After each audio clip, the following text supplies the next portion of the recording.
नमस्कार, हर खबर के खास पेशकश कालका से समालखा में बहुत बहुत स्वागत है आप सभी का। शुरुआत करते हैं बुलेटिन की। चंडीगढ़ में कांग्रेस ने महंगाई पर भूपेंद्र सिंह हुड्डा और चौधरी उदय भान के नेतृत्व में बीजेपी के खिलाफ प्रदर्शन किया। महंगाई, बेरोजगारी, अग्निपथ योजना और सरकार की तानाशाही के खिलाफ कांग्रेस ने यह हल्ला बोला है। कांग्रेसी नेता कांग्रेस कार्यालय से राजभवन का घेराव करने के लिए मार्च कर रहे थे, तभी कार्यकर्ताओं को पुलिस ने रास्ते में बैरिकेड लगाकर रोका और हिरासत में लिया। भूपेंद्र सिंह हुड्डा, चौधरी उदय भान समेत कांग्रेस के तमाम वरिष्ठ नेता और विधायकों को पुलिस ने हिरासत में ले लिया।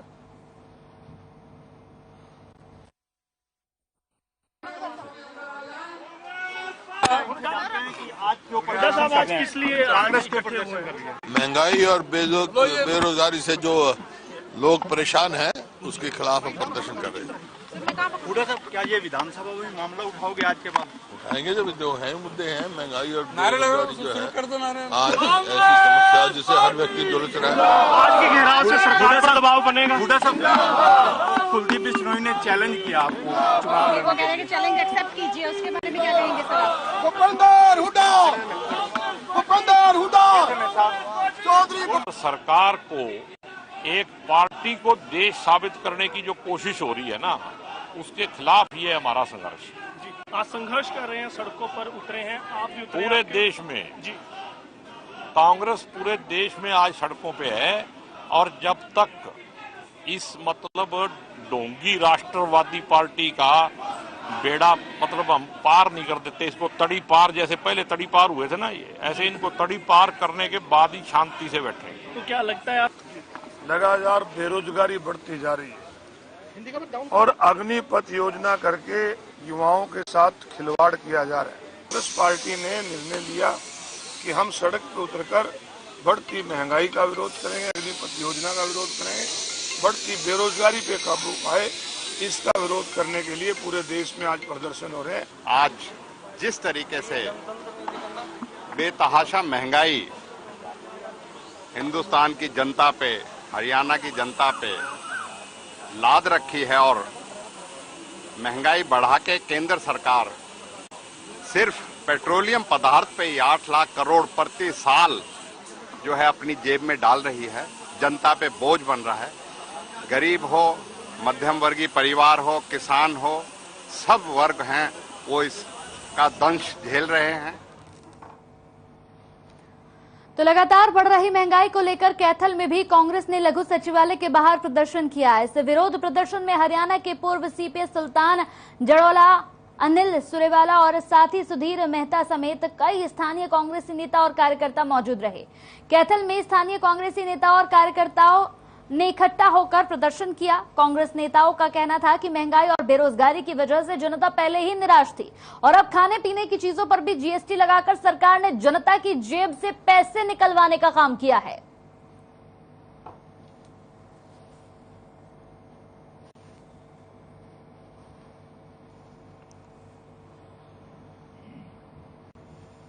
तो हरियाणा के शिक्षा और पर्यटन मंत्री कंवरपाल गुर्जर ने राहुल गांधी पर पलटवार किया है। कंवरपाल गुर्जर ने कहा कि देश में इस समय प्रजातंत्र है। तानाशाह सरकार तो कांग्रेस के समय में भी थी, जब कम्युनिस्ट पार्टी को छोड़कर किसी भी सरकार को कांग्रेस ने चलने नहीं दिया।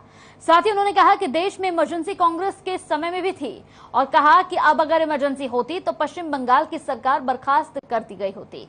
इसके साथ ही कंवरपाल गुर्जर ने कहा कि देश में विकास की गति बढ़ी है, सरकार ने कंट्रोल किया है महंगाई को।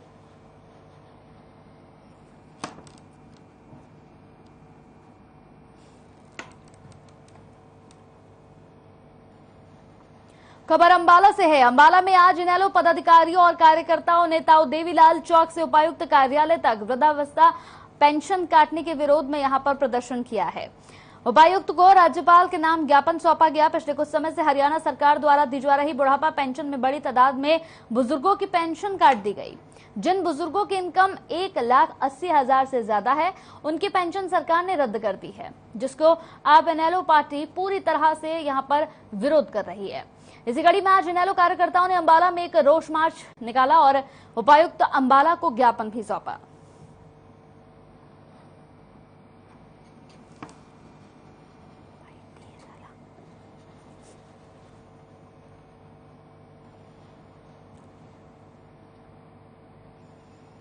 कुरुक्षेत्र में पेंशन और सरकार की नई पॉलिसी के विरोध में इनेलो सड़क पर उतर आई है। जी हां, प्रदर्शन कर रही है। इस दौरान प्रदेश भर में पुरानी पेंशन पॉलिसी लागू हो, इसके लिए उपायुक्त के माध्यम से राज्यपाल को ज्ञापन दिया गया।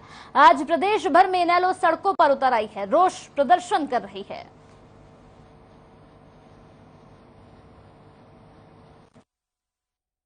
देखिए, आज जो बुढ़ापा पेंशन है, आज की जो सरकार है वो उसे काटने का काम कर रही है।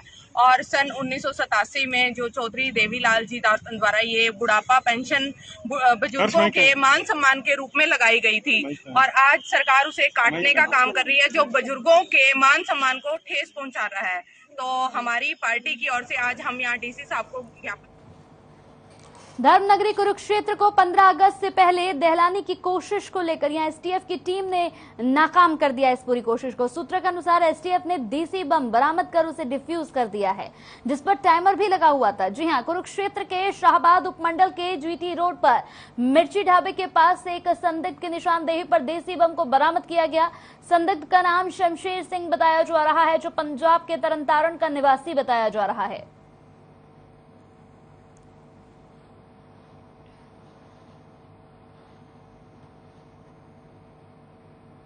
नई खबर करनाल से है। करनाल में पुलिस को बड़ी कामयाबी हासिल लगी है। जी हां, करनाल पुलिस के यहां पर डिटेक्टिव टीम ने ब्लाइंड मर्डर के मामले में यहां पर कामयाबी हासिल की। पुलिस ने इस मामले में 5 आरोपियों को गिरफ्तार किया है। बीती 29 जुलाई को दिल्ली नहर से प्रदीप की डेड बॉडी बरामद हुई थी। डेड बॉडी को कब्जे में लेकर पोस्टमार्टम के बाद शव को परिजनों के हवाले कर दिया गया था।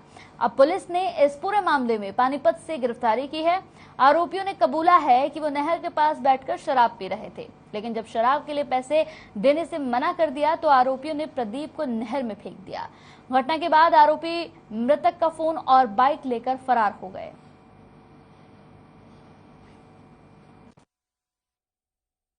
प्रवीण कुमार नाम का कंप्लेनेंट है, रामपुर नगर का रहने वाला है। इसके पास पिछले 1 साल से 2 व्यक्ति लगातार फोन कर रहे थे। लॉटरी के नाम पर धोखाधड़ी से इसके पास पैसे लिए थे। लगभग 1,29,000 रुपये पिछले 1 साल से इन्होंने लॉटरी के नाम पे और फिर लॉटरी के बाद इंश्योरेंस करने के नाम पर इससे धोखाधड़ी करके और ऑनलाइन इनसे ट्रांजैक्शन करवाते रहे। उसके बाद इसने हमारे पास FIR लॉन्च करवाई थी। उसके बाद हमने इन्वेस्टिगेशन की तो हमारे पास ऑन रिकॉर्ड जो चीज़ हमने रिकॉर्ड लेकर 2 आदमियों।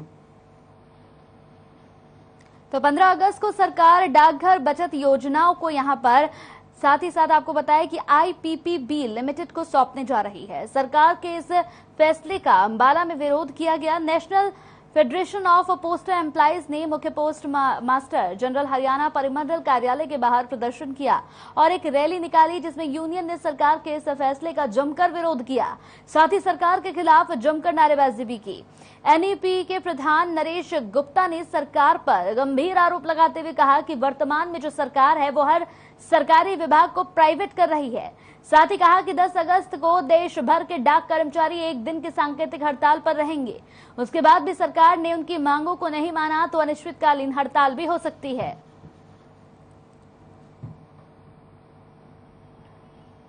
आप लोगों के माध्यम से ये संदेश देना चाह रहे हैं हम कि सभी के सभी विभाग जो हैं सरकारी, वो मुनाफा कमाने के लिए नहीं बैठे। ये बिजनेसमैन नहीं है, ये जनता की सेवा के लिए खोले गए विभाग हैं।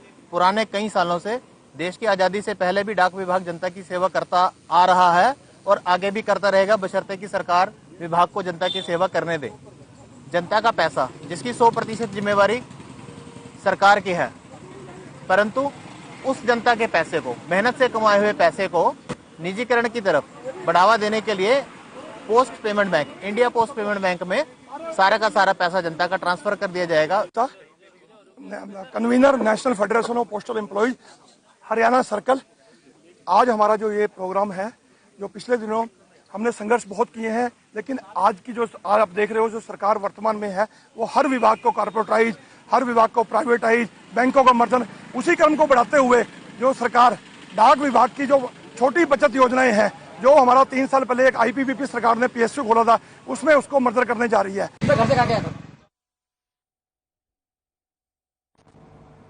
वहीं खबर है नीदरलैंड के रॉटरडैम शहर में 22 से 31 जुलाई तक world police and fair games का आयोजन किया गया। इस प्रतियोगिता में हरियाणा पुलिस से 11 मेंबर की टीम ने अलग अलग कंपटीशन में हिस्सा लिया। प्रतियोगिता में 11 में से 8 खिलाड़ियों ने दमदार प्रदर्शन करते हुए कुल 10 पदक अपने नाम किए। इसी को लेकर हरियाणा के गृह स्वास्थ्य मंत्री अनिल विज ने कहा कि प्रदेश में बेहतर खेल सुविधाओं की बदौलत हरियाणा के खिलाड़ी अंतर्राष्ट्रीय संप्रदायों में जोरदार प्रदर्शन कर हरियाणा का नाम रोशन कर रहे हैं। खास बात यह रही कि गृह मंत्री ने अंबाला में अपने आवास पर विजेता खिलाड़ियों को पदक पहनाकर उन्हें सम्मानित किया। साथ ही मेडल जीतने वाले सभी खिलाड़ियों को गृह मंत्री ने बधाई और शुभकामनाएं भी दी।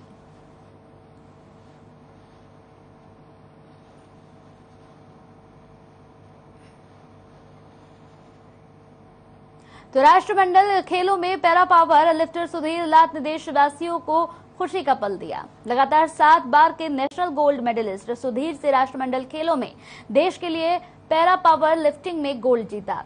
आपको बता दें कि सोनीपत के गांव लाठ में किसान परिवार में जन्मे सुधीर लात बचपन से ही प्रतिभावान रहे हैं।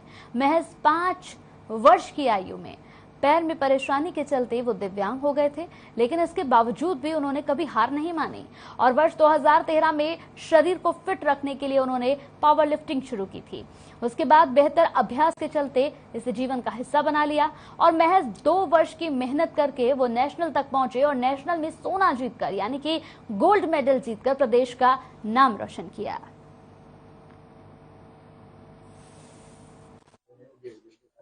इसका जी गोल्ड मेडल जीता सुधीर ने। हमारे बच्चे ने गांव का, जिले का, पूरे हरियाणा, पूरे भारत का नाम रोशन कर दिया। हम तो बहुत खुशी का माहौल है जी। मेरे बेटे ने बहुत अच्छा किया। घर आओगे उसका स्वागत करेंगे, बहुत अच्छे प्रकार से ले आवेंगे, उसका सारा काम पूरा करेंगे और उसने मेडल जीत लिया। खुशी हुई, देश का नाम रोशन कर दिया और भगवान। तो आजकल गाय में लंपी रोग तेजी से फैल रहा है, जिसे लेकर पशुपालक बहुत चिंतित नजर आ रहे हैं। गाय के शरीर पर छोटे और बड़े फोड़े नुमा निशान बन रहे हैं, जिससे पशुओं में दर्द की शिकायत भी देखने को मिल रही है। वहीं यमुनानगर में भी 1000 के लगभग ऐसे मामले आ चुके हैं, जिससे पशुपालक काफी चिंतित नजर आ रहे हैं और अब सरकार से भी मांग कर रहे हैं कि इस बीमारी की जल्द से जल्द दवाई या फिर वैक्सीनेशन निकाली जाए। हालांकि अभी तक यही सामने आया है कि ये बीमारी सिर्फ गाय को ही हो रही है। अभी तक किसी भी पशु में ये बीमारी के लक्षण नहीं देखे गए हैं। वहीं पशुपालक डॉक्टर विजय चौधरी का कहना है कि ये बीमारी एक वायरस है जो कि मच्छर और मक्खी के काटने से फैल रही है।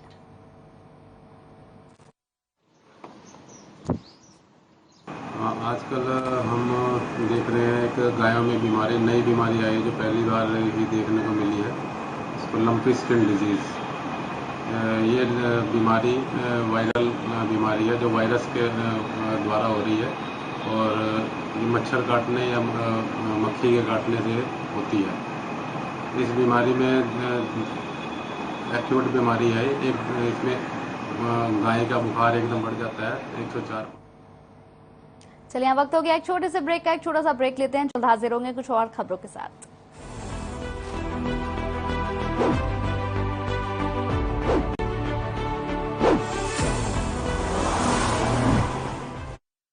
का जज्बा का रुकता है, मन साफ है तेरा अंदर तो बाहर दिखता है।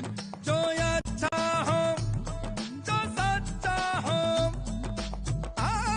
वही तो दिखता है। हम निर्मा एडवांस हैं, मन की तरह कपड़े भी साफ रखते हैं। निर्मा एडवांस। पंजाब है जसप्रीत का ठिकाना, मुंबई है आदर्श का आशियाना, केरल का गोविंद निवासी, कोलकाता में जन्मे है काशी। हर हिंदुस्तानी की शान, ARB बियरिंग्स जोड़े सारा हिंदुस्तान। अगर आप पत्रकारिता के क्षेत्र में करियर बनाना चाहते हैं तो हम सिखाएंगे आपको इलेक्ट्रॉनिक मीडिया के हर गुण। जल्दी करें, साधना एकेडमी फॉर मीडिया स्टडीज में एडमिशन शुरू हो चुके हैं। सिर्फ कुछ ही सीटें बची हैं, तो देर बिल्कुल न कीजिए। हमारा कॉन्टैक्ट नंबर है 9999131700, 9999131800 या फिर आप हमारी वेबसाइट www.sadhnamedia.com पर विजिट कर सकते हैं। आप हमें noida.sams@gmail.com पर ईमेल भी कर सकते हैं। 100% जॉब प्लेसमेंट की गारंटी। आज ही संपर्क करें। पंजाब है जसप्रीत का ठिकाना, मुंबई है आदर्श का आशियाना, केरल का गोविंद निवासी, कोलकाता में जन्मे है काशी। हर हिंदुस्तानी की शान ARB बियरिंग्स, जोड़े सारा हिंदुस्तान। अगर आप पत्रकारिता के क्षेत्र में करियर बनाना चाहते हैं तो हम सिखाएंगे आपको इलेक्ट्रॉनिक मीडिया के हर गुण। जल्दी करें, साधना एकेडमी फॉर मीडिया स्टडीज में एडमिशन शुरू हो चुके हैं। सिर्फ कुछ ही सीटें बची हैं, तो देर बिल्कुल न कीजिए। हमारा कॉन्टैक्ट नंबर है 9999131700, 9999131800, या फिर आप हमारी वेबसाइट www.sadhnamedia.com पर विजिट कर सकते हैं। आप हमें noida.sams@gmail.com पर ईमेल भी कर सकते हैं। 100% जॉब प्लेसमेंट की गारंटी। आज ही संपर्क करें। पंजाब है जसप्रीत का ठिकाना, मुंबई है आदर्श का आशियाना, केरल का गोविंदन निवासी, कोलकाता में जन्मे है काशी। हर हिंदुस्तानी की शान ARB बियरिंग्स, जोड़े सारा हिंदुस्तान। अरे रंगों का उमंगों का, अरे रंगों का उमंगों का जज्बा कहाँ रुकता है, मन साफ है तेरा अंदर तो बाहर दिखता है। हर रिश्ते का एहसास रखते हैं, हर घर में अपनी पहचान खास रखते हैं। हम निरमा एडवांस हैं, मन की तरह कपड़े भी साफ रखते हैं।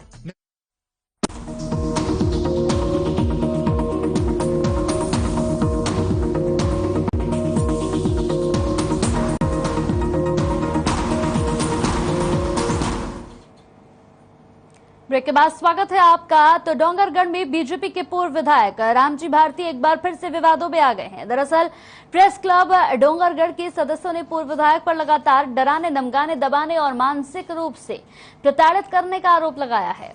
बता दें कि पिछले दिनों पूर्व विधायक रामजी भारती की पत्नी ने प्रेस कॉन्फ्रेंस कर अपनी पीड़ा बताई थी, जिसे सभी न्यूज चैनल से रिलाया था। जिसके बाद से ही रामजी भारती की ओर से पत्रकारों को डराया धमकाया जा रहा है, जिसको लेकर प्रेस क्लब डोंगरगढ़ के अध्यक्ष सोन कुमार सिन्हा के नेतृत्व में सभी सदस्य और पत्रकारों ने SP प्रफुल्ल ठाकुर को शिकायत दी और SP प्रफुल्ल ठाकुर ने मामले में निष्पक्ष जांच करने का भरोसा दिया।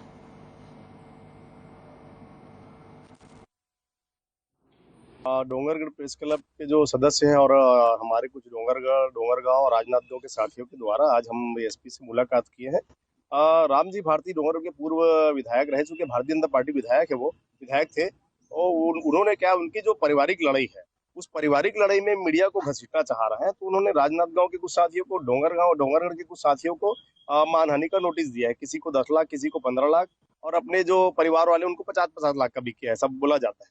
उसके अलावा उन्होंने आज कांग्रेस की सरकार है छत्तीसगढ़ में और बीजेपी का एक पूर्व विधायक आयोग के माध्यम से हमको नोटिस भिजवाता है कि इन्होंने हमको ऐसा, जबकि हमारे बीच में उसको कोई बात नहीं हुआ। उनकी वाइफ ने जो कहा संगीता भारती ने प्रेस कॉन्फ्रेंस में, वही चीज।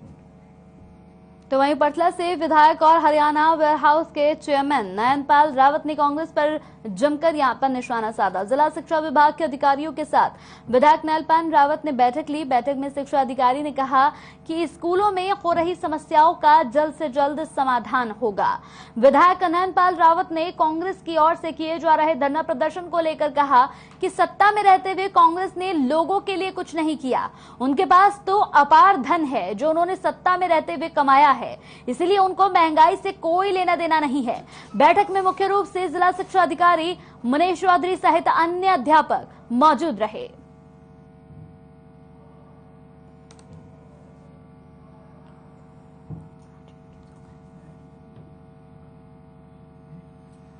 तो वहीं NIT फरीदाबाद के जीवन नगर गौची चौराहे पर बीते कई सालों से स्थानीय निवासी गंदगी के ढेर से काफी परेशान है।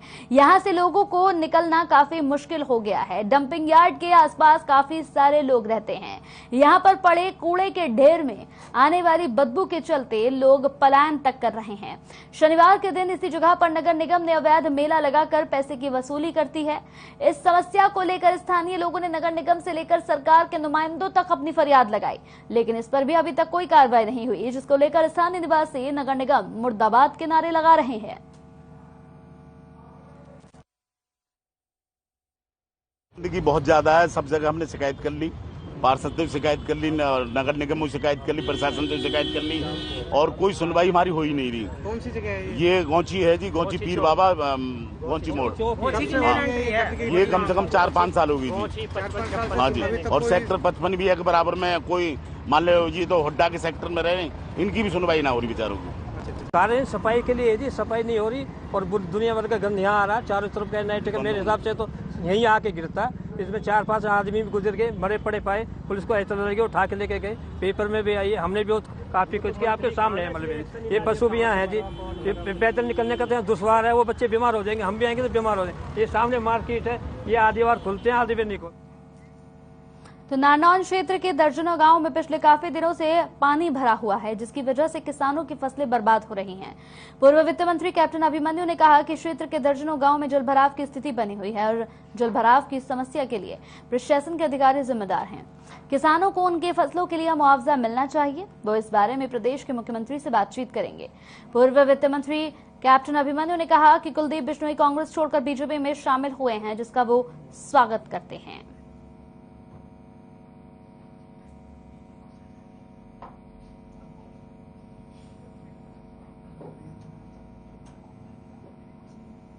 गुरुग्राम से एक बार फिर हैरान कर देने वाला मामला सामने आया है, जहां पर सिक्योरिटी गार्ड को बाइक सवार से लिफ्ट लेना महंगा पड़ गया। बताया जा रहा है कि बाइक सवार युवक ने सिक्योरिटी गार्ड को यहां पर नाम से बुलाकर कहा कि आपको ऑफिस तक छोड़ देता हूं। इफ्को चौक पर पहुंचने पर बाइक चला रहे युवक ने सिक्योरिटी गार्ड को कोल्ड ड्रिंक पिलाई। इसके बाद गार्ड बेहोश हो गया और आंख खुली तो देखा कि मोबाइल फोन और पर्स, यहां तक कि एटीएम भी गायब। जिसके बाद बैंक खाते से 20,000 और 17,000 की 2 यूपीआई ट्रांजैक्शन भी हुई है। वहीं पुलिस ने इस पूरे मामले को गंभीरता से लेते हुए जांच पड़ताल शुरू कर दी है। पुलिस ने आरोपी को गिरफ्तार कर लिया है और आगे की कार्रवाई जारी है। तो जब वो मेन रोड पे जा ही रहा था तो एक मोटरसाइकिल सवार ने उसके बराबर में आके मोटरसाइकिल रोकी और उसको नाम लेके पुकारा और उसको कहा तो मेरी मोटरसाइकिल पे बैठ ले, मैं तेरे को छोड़ देता हूँ। आगे जाके इफ्को चौक के पास उसने मोटरसाइकिल रोकी और पेप्सी पीने के लिए कहा और उन्होंने वहाँ पे एक दुकान से पेप्सी खरीद के पी और उसके बाद इफ्को चौक पे वो आदमी। हिसार जिले में इस बार ज्यादा बारिश होने से जहां फसलें खराब हो चुकी हैं, वहीं दूसरी ओर कई गरीबों के आशियाने भी इस बारिश की चपेट में आ गए हैं। हिसार के उपतहसील लोकलाना के अंतर्गत आने वाले यहां फरीदपुर गांव में एक दलित परिवार के मकान की छत और दीवारें गिर गई। फरीदपुर निवासी सुभाष ने बताया कि उनकी कड़ियों की छत और दीवार बारिश के कारण गिर गई, जिससे उनके मकान में रखा हुआ सामान भी खराब हो गया। उन्होंने सरकार से मकान बनाने की अपील के साथ साथ सामान का मुआवजा देने की भी मांग की है। उन्होंने कहा कि उनके पास एक ही कच्चा मकान था, जिसकी छत ज्यादा बारिश की वजह से टूट गई। सुभाष ने सरकार से गुहार लगाते हुए मकान बनाने की सहायता यहां पर मांगी है।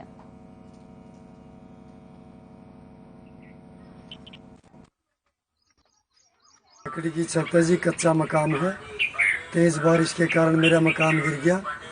सरकार से निवेदन है मेरा दोबारा मकान बनाया जाए। फतेहाबाद जिले के गांव मानावली में लगातार बारिश के चलते एक भैंसे की जान चली गई है। किसान ने बताया कि लगातार बारिश के चलते खेत की जमीन दलदल हो चुकी है और एक भैंसा खेतों में यहां पर ट्यूबवेल से कुएं की जमीन में धंस गया और धीरे धीरे कुएं के अंदर गहराई में चला गया, जिससे उसकी दर्दनाक मौत हो गई। ग्रामीणों ने जेसीबी की मदद से मृत भैंसे को बाहर निकाला। ग्रामीणों ने स्थानीय प्रशासन से सहायता राशि की मांग की है। गांव का सूद का 2.5 रुपए तो गया है।